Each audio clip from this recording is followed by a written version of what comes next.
I wish at the outset to welcome the progress made in Somalia over the last year.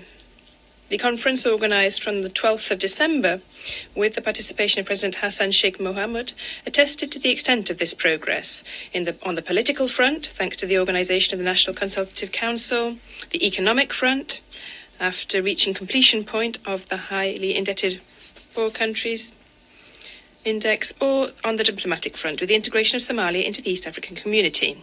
France welcomes such progress and will continue to stand by the side of the Somalian authorities to further such efforts, including on the political front. It is crucial that participation of women, young people and marginalised communities be fully taken into account. Despite the progress which has been made, the situation in Somalia remains fragile.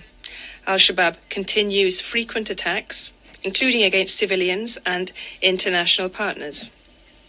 And France expresses its sincerest condolences to all the victims, including United Nations personnel, following the various incidents which have affected the country over recent weeks. France is particularly concerned with regard to the impact of such violence on the humanitarian situation, which is already very much exacerbated by extreme climate conditions. France will ensure that this situation is fully taken into account, as we did in 2023, with humanitarian aid amounting to 10 million euros. And we recall the need for a comprehensive, safe and unhindered delivery of humanitarian aid to those who need it. The European Union will also continue its traditional assistance to the Somalis, with almost 543 million euros of humanitarian aid committed to Somalia since 2017.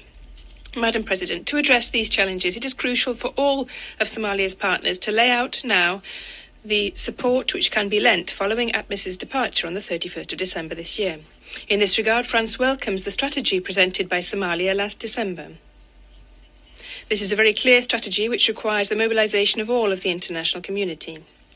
Only a coordinated response by Somalia's partners will allow for effective support of Mogadishu's efforts to counter the threat of Al-Shabaab. France stands ready to define the best ways to support this strategy alongside the United Nations, the African Union and the European Union, and we hope new partners as well.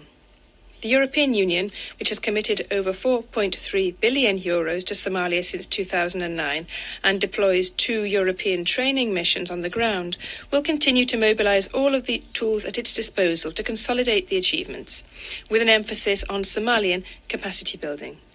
Such efforts cannot, however, be successful without support from stakeholders in the region, and we call for continued serene and regular dialogue with them. Thank you very much.